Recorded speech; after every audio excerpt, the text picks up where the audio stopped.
ይቅርታ ሌላኛው ስሙ ላጲስ ነው። ምን ማለት ነው? ልብ ውስጥ ያለውን ክፋት፣ ቂም እንደገና ሰርዘ መልካም ነገር እንድትጽፍ እድል ይሰጣል። የዓለማችን ውድ ነገሮች ድራይቭ የሚደረጉት በእርሳስ ነው። ለምሳሌ ኢንትራንስ ኤግዛም ማየት እንችላለን። በእርሳስ ነው የሚሰራው።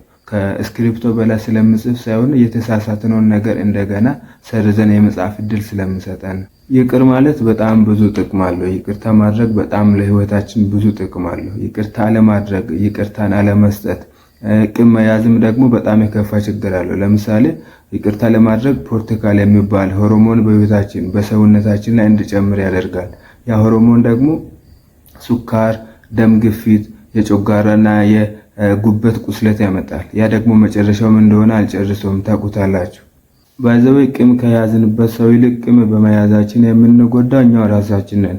ምክንያቱም ምናልባት ያ ሰው እኮ ነገሩን ረስቶት በሰላም እየኖረ ሊሆን ይችላል።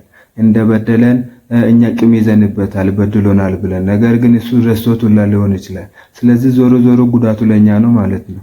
ስለዚህ በገዛ ፍቃዳችን ጉዳት ከምናተርፍ ከምንጎዳ ቀለል አድርገን ይቅርታ ብናደርግ፣ ይቅርታ ማድረግን ብንለማመድ የተሻለ ነው። ምክንያቱም በሰላም ለመኖር ከፈለግን፣ ህይወታችን የሰላም እንደሆን ከፈለግን በሰላም መኖር ይቅርታ ማድረግን እንለማመድ፣ ይቅርታ እናደርግ። ምክንያቱም ከእግዚአብሔርም ፊት የሚያርቀን ስለሆነ ይቅርታ ለማድረግ። ቂም መያዝ ከፈጣሪያችንም ፊት ያርቀናል። ምክንያቱም ፈጣሪ ራሱ የይቅርታ መገለጫ ነው። ይቅርታ አድርጎልናል፣ ለኛ ይቅርታ ሰጥቶናል። እንደ በደላችን እንደ ኃጢአታችን ቢከፍለን እኮ ሁላችንም በሱ ፊት ላንኖር እንችላለን። ነገር ግን እሱ ለኛ ይቅርታ እንዳደረገልን እኛም ለወዳጆቻችን ይቅርታ ማድረግን መለማመድ ይኖርብናል።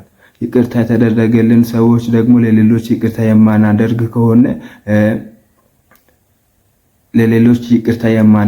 ከሆነ ራስ ወዳድ ሊያስብለን ይችላል።